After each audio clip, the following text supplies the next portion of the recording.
Hi friends, welcome to my channel free learners. So మనము last topic వచ్చేసి trigonometry గురించి తెలుసుకున్నాము.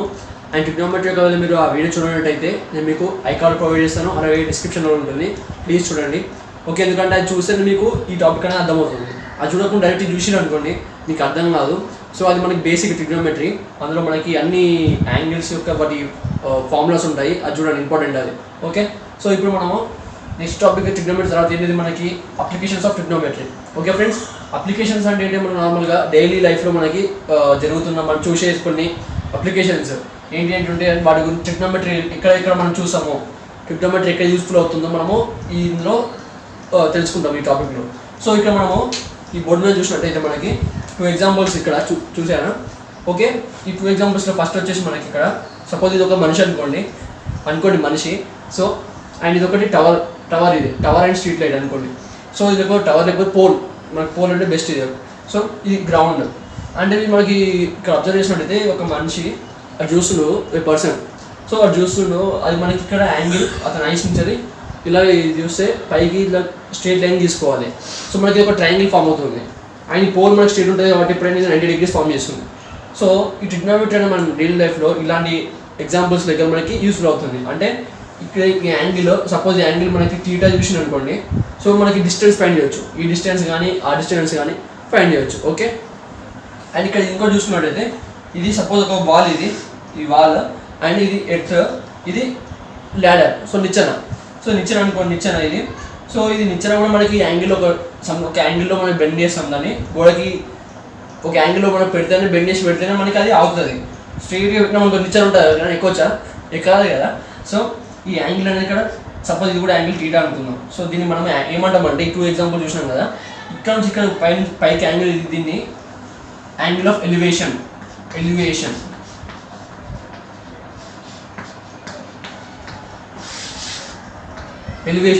మనకి ఎలివేటర్ అంటే పైకి పోతాం ఎలివేటర్. సో ఎలివేషన్ అలా గుర్తుపెట్టుకోండి. ఎలివేషన్ అంటే పైకి వెళ్ళే యాంగిల్ని ఎలివేషన్ అంటాం. సో దీన్ని థీటా ఎలివేషన్. అదే మనకి సపోజ్ పైనుంచి కిందికి వస్తున్న యాంగిల్ ఇక్కడ, మనం దాన్ని డిప్రెషన్ అంటాం.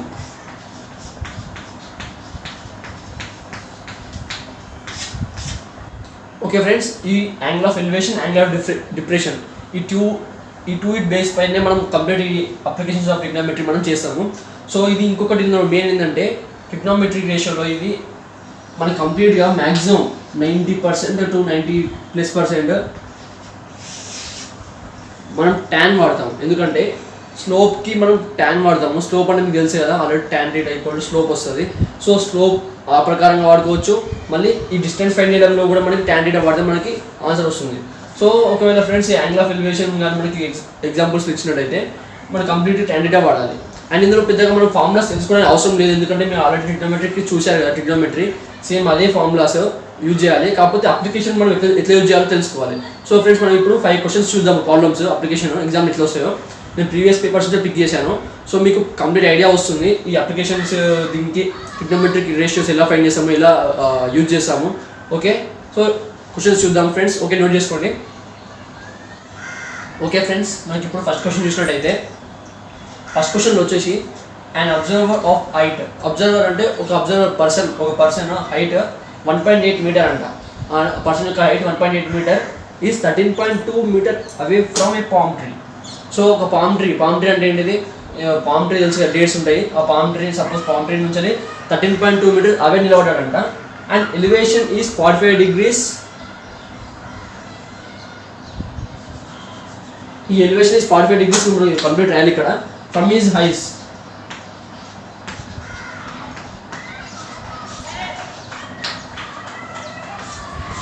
ఈ ఎలివేషన్ వచ్చేసి 45 degrees ఎక్కడి నుంచి, అతని ఐస్ నుంచి. So height of the tree is అంటే ఇప్పుడు మనం దీనికి ఫస్ట్ ఇచ్చినప్పుడు ఒక డయాగ్రామ్ వేసుకోవాలి. డయాగ్రామ్ వేసుకుని అర్థమవుతుంది. ఇక్కడ డయాగ్రామ్ వేస్తున్నా. ఓకే, సపోజ్ ఇది palm tree.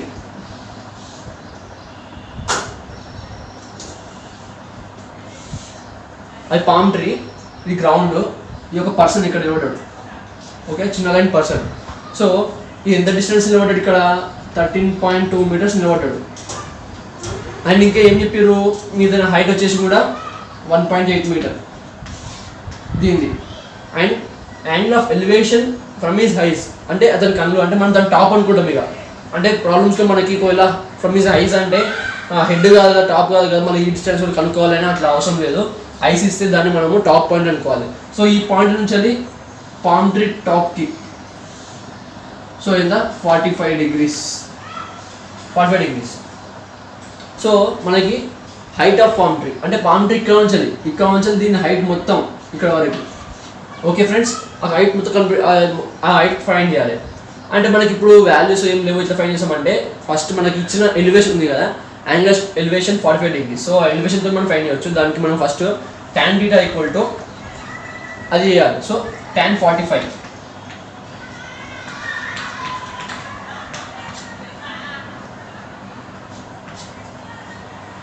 So friends tan 45 ఎంత?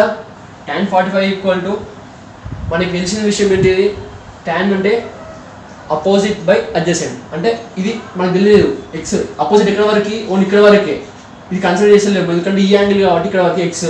సో ఎక్స్ బై మళ్ళీ అడ్జసెంట్ అంటే ఇది 13.2 కాబట్టి ఇక్కడ కూడా 13.2 ఉంటుంది. So X by 13.2 tan 45. So మనకు tan 45 వాల్యూ ఎంత ఫ్రెండ్స్? tan 45 1 కదా, tan 45 1/√2 by 1/√2 sin by cos 1. So మీకు ఒక tan అట్లా గుర్తు లేకపోతే sin by cos చేస్తే మీకు అర్థమవుతుంది. sin 45 1/√2 cos 45 1/√2 1/√2 by 1/√2 ఎంత 1 కదా. సో అలా మనకి tan 45 1/1 అనుకుందాం. సపోజ్ కింద కూడా ఇట్లా 1 అనుకుందాం ఎందుకంటే ఇది మనకి డెసిమల్లో ఉంది కాబట్టి, అది ఫ్రాక్షన్లో ఉంది కాబట్టి. సో ఎక్స్ బై 13.2 అప్పుడు ఎక్స్ ఏమవుతుంది ఫ్రెండ్స్? ఎక్స్ ఈక్వల్ టు 13.2 అంతే కదా, 13.2. So height of palm tree మనకి ఎక్స్ వచ్చింది. ఎక్స్ అంటే ఎంత? ఎక్స్ ఇక్కడ నుంచి ఈ హైట్ వరకే. ఓకే, ఈ గ్రౌండ్ నుంచి కాదు మనం, ఎందుకంటే ఇక్కడ యాంగిల్ ఆఫ్ ఎలివేషన్ ఇక్కడ ఉంది కాబట్టి ఈ ట్రయాంగిల్లో మాత్రం తీసుకుంటాము. సో ఇక్కడ నుంచి ఇక్కడికి మాత్రమే మనకి 13.2 ఉంది. కానీ మనకి కంప్లీట్ హైట్ కావాలంటే బేస్ నుంచి ఈ హైట్ పర్సన్ హైట్ కూడా మనము యాడ్ చేయాలి. So X equals to 13.2 plus person యొక్క అబ్జర్వర్ యొక్క హైట్ ఎంత ఫ్రెండ్స్? 1.8. సో 13.2 ప్లస్ 1.8 ఎంత? 14.2 ప్లస్ 8.8. సో 15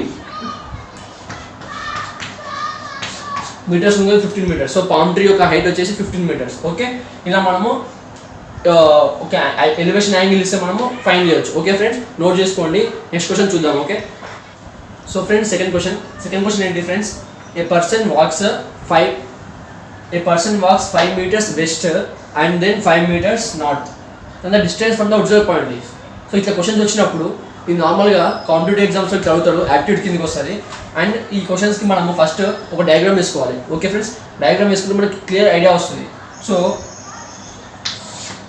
నేను డయాగ్రామ్ ఇక్కడ వేస్తా. ఫస్ట్ పాయింట్ ఒక పర్సన్కి నిలబడ్డాడు. ఈ పాయింట్ని పర్సన్ అనుకుందాం. అక్కడ నుంచి ఫస్ట్ ఏం చేసిండు? 5 meters వెస్ట్ ఎట్ సైడ్, ఈ పాయింట్లో మనకి it side west. So 5 meters, ఇది 5 meters అనుకుందాం. అండ్ దాని తర్వాత అటు నుంచి నార్త్ అంటే పైకి కదా, నార్త్ మళ్ళీ 5 meters, ఈ 5 meters అనుకుందాం. Then the distance from the original point. Okay, distance from the original point అంటే ఈ పాయింట్ నుంచి ఇక్కడికి పాయింట్ డిస్టెన్స్ ఇది ఫైండ్ చేయాలి. మనకి ఇది అర్థమైపోయింది ఎట్లుంది. మనకి ఇది రైట్ యాంగిల్ ట్రయాంగిల్ ఉంది. సో మనం పైథాగరస్ యూజ్ చేసి ఆన్సర్ చేస్తుంది. ఓకే, ఈ లాజిక్ యూజ్ చేసి వస్తుంది. సో పైథాగరస్ ప్రాపర్టీ ఏంది friends? x square equal to 5 square plus 5 square. 5 square plus 5 square అన్నిటికీ కాదు ఫ్రెండ్స్, ఇది just formula. Okay, side square plus side square, 5 square plus 5 square. Okay, so 5 square ఎంత? x square equal to 25 plus 25. So x square equal to 50. So x equal to √50. √50 మనం ఎట్లా రాసుకోవచ్చు friends? √50 ఎట్లా రాసుకోవచ్చు? So √50 equal to √25 into 2, ఎందుకంటే perfect square కావాలి కదా. 25 మనం 5 square రాసుకోవచ్చు కాబట్టి రూట్లకి వచ్చేస్తుంది. So x equal to 5√2. Okay, అర్థమైంది కదా friends? Okay, so x the distance ఎంత? 5√2 meters. సో మనం ఇన్ని స్టెప్స్ చేయడం అవసరం లేదు, ఇక్కడ చేసుకోవచ్చు డైరెక్ట్ ఆన్సర్. ఎందుకంటే ఇది 5 square ప్లస్ 5 square అంటే 2 into 5 square కదా, అంటే ఏమో 2 into 5 square. సో ఇక్కడ ఎక్స్ స్క్వేర్ని పంపిస్తే రూట్ అవుతుంది, స్క్వేర్ క్యాన్సిల్ అవుతుంది, మనకు √2 5√2 వస్తుంది. ఓకే, అర్థమైందిగా? అర్థం కూడా చేసుకోవచ్చు డైరెక్ట్, మళ్ళీ వాల్యూస్ యాడ్ చేయకుండా. సో ఈ డిస్టెన్స్ మనకి ఫైండ్ చేయొచ్చు. ఫస్ట్ మనం వచ్చిన దాన్ని ఒక డయాగ్రామ్ వేసుకుంటే మనకి అర్థమవుతుంది. ఓకే, నోట్ చేసుకోండి. నెక్స్ట్ క్వశ్చన్ చూద్దాము. ఓకే ఫ్రెండ్స్, ఇప్పుడు మన థర్డ్ క్వశ్చన్ ఏంటిది? The angle of elevation of top of cliff from A point 300 meters from it's foot A 60 degrees. So question కొంచెం కన్ఫ్యూజింగ్ ఉంది అనుకుంటారా? సో మంచిగా ఫస్ట్ స్టెప్ బై స్టెప్ అర్థం చేసుకోవాలి. ద యాంగిల్ ఆఫ్ ఎలివేషన్ అంటే ఏంటిది? Always మనకి కింద నుంచి పైకి angle. So friends, angle of elevation ఇంకో నేమ్తో మనం పిలుస్తాం, దాన్ని మనం హారిజాంటల్ యాంగిల్ అంటాము. Okay, horizontal angle. So horizontal angle కూడా మనం యాంగిల్ ఆఫ్ ఎలివేషన్ అంటాము, గుర్తుపెట్టుకోండి. సో యాంగిల్ ఆఫ్ ఎలివేషన్ ఇచ్చిన కిందికి వెళ్ళి ఫస్ట్ పాయింట్ అయిపోయింది. From top of A cliff అంటే ఏంటిది? క్లిఫ్ అంటే మనకి కొండ. ఓకే, ఒక కొండ. సపోజ్ ఈ కొండ ఇక్కడ ఉంది, ఈ కొండ నుంచి ఈ టాప్ యాంగిల్ ఆఫ్ ఎలివేషన్, ఈ కొండ హైట్స్ పాయింట్ అనుకుందాం.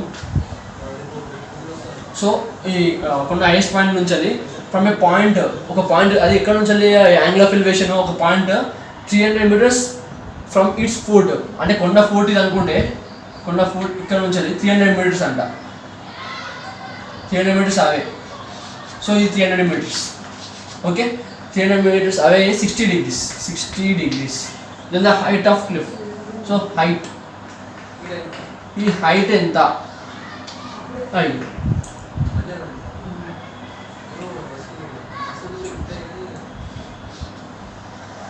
సో మనకి 60 degrees ఇచ్చే ఎలివేషన్, యాంగిల్ 60. సో మనం డైరెక్ట్ ఫార్ములా తెలుసు కదా, tan ఏంటిది? tan 60 ఈక్వల్ టు మనకి ఎంత తెలుసు కదా, opposite by adjacent. So adjacent ఎంత ఫ్రెండ్స్? 300. ఇది మనకు తెలియదు. So x/300. సో x/300 కాబట్టి మనకి కావాల్సిన హైట్ ఇది ఉంది మనకి. tan 60 వాల్యూ ఎంత? tan 60 వాల్యూ అంటే మనకి sin 60 √3/2 by 1/2 sorry. So √3.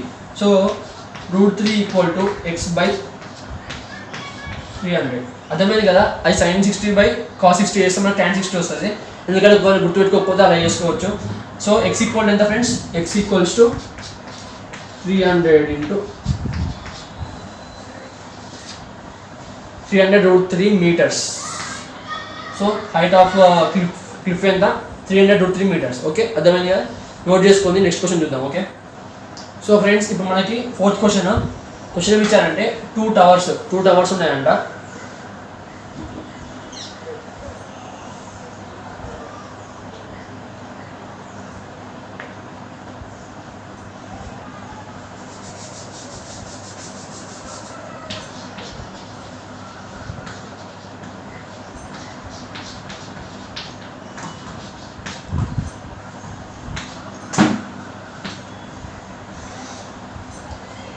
Okay friends, so question ఇచ్చారు 2 towers H1 and H2 subtends అంటే యాంగిల్స్ వస్తాయి. ఎంత యాంగిల్స్ అంటే 60 and 30 degrees యాంగిల్స్ అనేది చేస్తున్నాయండి. ఎక్కడ నుంచి? From mid point. అంటే క్వశ్చన్ అర్థం చేసుకోవచ్చు. 2 towers ఇలా ఉంటే మిడ్ పాయింట్, వాటి రెండింటి మధ్య మిడ్ పాయింట్ ఉంటాయి కదా, ఆ మిడ్ పాయింట్ నుంచి 2 యాంగిల్స్ 60 and 30 రెస్పెక్టివ్లీ అనుకున్నాం. So H1 and H2, H1 ఏమో 60 degrees, H2 30 degrees. అవి మనకి అలా చేస్తున్నాయి, 60 degrees, 30 degrees. అప్పుడు మనకి ratio of heights of towers. So ratio of heights, 2 towers యొక్క హైట్స్ ఎంత అని తెలుసుకోవాలి. సో మనం ఫస్ట్ డయాగ్రామ్ వేసుకుందాం. సపోజ్ ఇది బేస్ అనుకుందాం. ఈ first tower H1, second tower H2. రెండు సేమ్ హైట్స్ కావు కదా, సపోజ్ ఎంతో అంత అనుకుందాం. సేమ్ హైట్స్ కాబట్టి డిఫరెంట్ తీసుకుందాం. సో వీటి మిడ్ పాయింట్ ఇది అనుకుంటే, ఇక్కడ నుంచి ఇది H1 H2. Okay, angles 60 degrees ఏమో H1 అంటే ఈ యాంగిల్ 60, 30 degrees ఏమో H2. సో ఈ angle 30. So ratio of heights, ఈ హైట్స్ మనకు కావాలి. అంటే దీన్ని మనం H1 అనుకుందాం, H2 అనుకుందాం. అంటే H1 is to H2 ఎంత అని అడిగింది. సో ఫ్రెండ్స్, మనకి యాంగిల్స్ ఇచ్చాడు, మనకి డైరెక్ట్ తెలుసు కదా, tan ఫార్ములా చేస్తే మనకు వస్తుంది. So tan 60 by tan 30. ఎందుకు ఎట్లా చేసారు తెలుసు కదా, రేషియోస్ 2 డిఫరెంట్ కావాలి కాబట్టి h1/h2 వేస్తే మనకి రేషియో వస్తుంది. సో tan 60 దేని, tan 60 అంటే మనకి opposite by adjacent. So tan 60 value ఎంత, ఫస్ట్ tan 60 వాల్యూ వచ్చేసి మనకి √3/1 హోల్ బై tan 30 వాల్యూ ఎంత ఫ్రెండ్స్, tan 30 వాల్యూ వచ్చేసి 1/√3. ఇది ఎట్లా రాసుకోవచ్చు మనం, √3/1 ఇంటూ ఇది రెసిప్రోకల్ రాసుకుంటే మనకి నాట్ ఇక్కడ వస్తుంది √3/1. అప్పుడు ఏమవుతుంది, √3 into √3 3/1. సో హైట్ రేషియో వచ్చేసి ఎంత, 3:1. 3:1 అనేది హైట్ రేషియో, h1:h2 ఉంటుంది. ఓకే ఫ్రెండ్స్, అర్థమైంది కదా, నోట్ చేసుకోండి. నెక్స్ట్ క్వశ్చన్ చూద్దాం. Okay friends, 5th question, A ladder of 20 meters leading to the wall of height 10 meters. అంటే 20 meters హైట్ ఒక నిచ్చెన, ladder నిచ్చెన 10 meters వాల్కి ఒరిగిచ్చారు. లీడింగ్ అంటే ఇట్లా ఒరిగివాడు. So angle made by the ladder horizontal is. Horizontal అంటే మనకు తెలుసు కదా, యాంగిల్ ఆఫ్ ఎలివేషన్. ఫస్ట్ మనం డయాగ్రామ్ వేసుకుందాం. సపోజ్ ఇది వాల్ అనుకుందాం. సో ఈ గ్రౌండ్, ఇది నిచ్చెన. సో ఇది దీని హైట్ వచ్చేసి ఇచ్చిండు, దీని హైట్ ఎంత, వాల్ యొక్క హైట్ 10 meters అండ్ ladder యొక్క హైట్ గురించి 20 meters. So angle made by ladder horizontally, అంటే ఇది యాంగిల్ హారిజాంటల్లీ ఇది.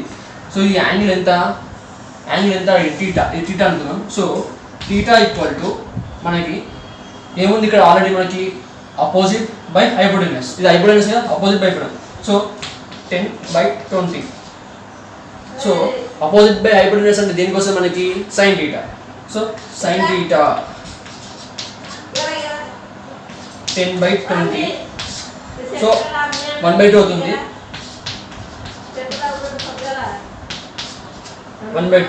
1/2 సైన్ ఎట్లా వస్తుంది friends, theta equal to 30 degrees. So theta equal to 30 degrees. Fine చేసాం కదా. ఇది ఫ్రెండ్స్ మన 5 క్వశ్చన్స్.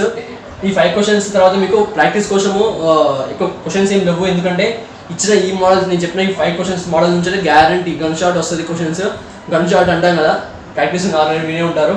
సో ఈ 5 క్వశ్చన్స్ని ప్రాక్టీస్ చేయండి, ఇందులోకి వెళ్ళి వస్తుంది. ఒకవేళ మీకు ఏమైనా ఇంకా ఎక్స్ట్రా అడిషనల్ కావాలంటే 10th class text book exercise problems చేయండి. ఓకే, ఎక్సర్సైజ్ ప్రాబ్లమ్స్ చేస్తే మీకు ఆటోమేటిక్గా తెలుస్తుంది, ఐడియా వస్తుంది. ఓకే ఫ్రెండ్స్, సెషన్ ఎండ్ చేస్తున్నాను. Thank you for watching. Please share చేయండి, సబ్స్క్రైబ్ చేయండి, లైక్ చేయండి. Okay, meet you next video. Bye.